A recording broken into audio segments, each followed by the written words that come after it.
As stated previously, there is no required approval between the beneficiary capture and the business plan capture.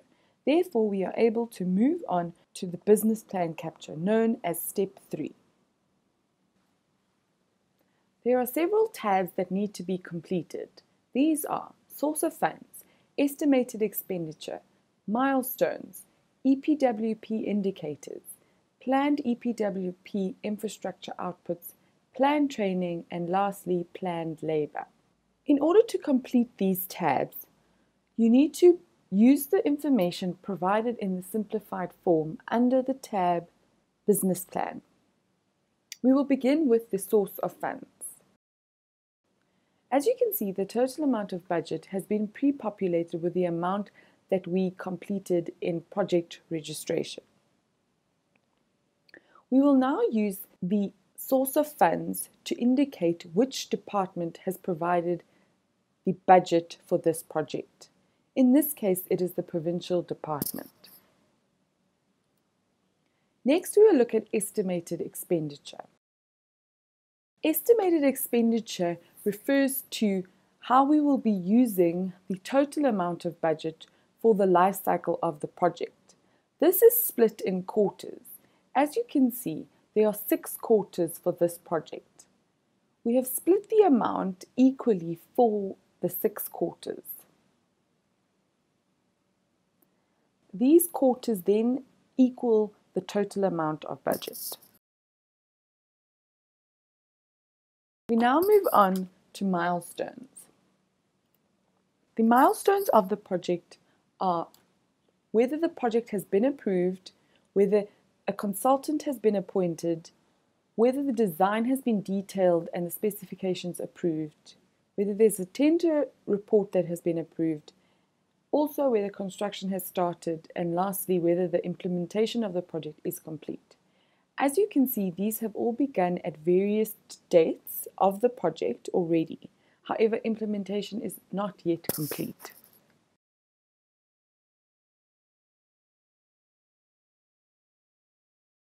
EPWP indicators.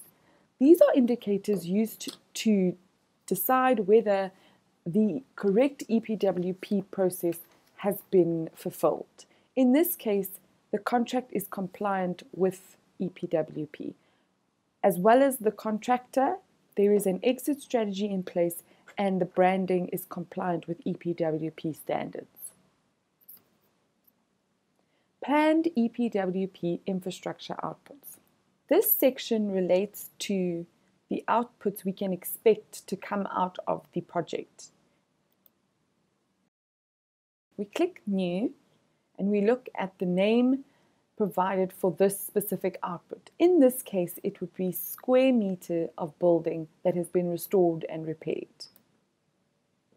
The description would be restoration and repairs.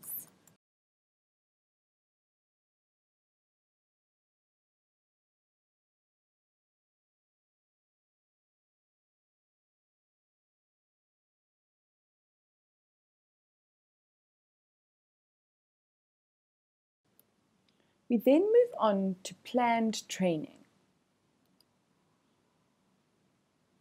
Within EPWP, there is a requirement that training should take place for beneficiaries working on certain projects. If there is information provided for training days for beneficiaries within the simplified form, this is the section where you would update the information. However, for my project, there is no training provided. Therefore, we move on to planned labor. As you can see, there is pre-populated information. This is based on the information we completed in the previous step known as capture beneficiaries. The information indicates that there are 3 adult men working on the project, 2 adult women, 4 youth males, and 1 youth female. There are, however, no disabled persons. We now have to include the daily minimum wage for each beneficiary working on the project. In this case, it is 100 Rand per day. When you are satisfied that you have completed all the tabs with the correct information, You may now move on. This should happen by clicking Next Step. When you click Next Step, an authorization will be sent to the Data Capture Manager for approval.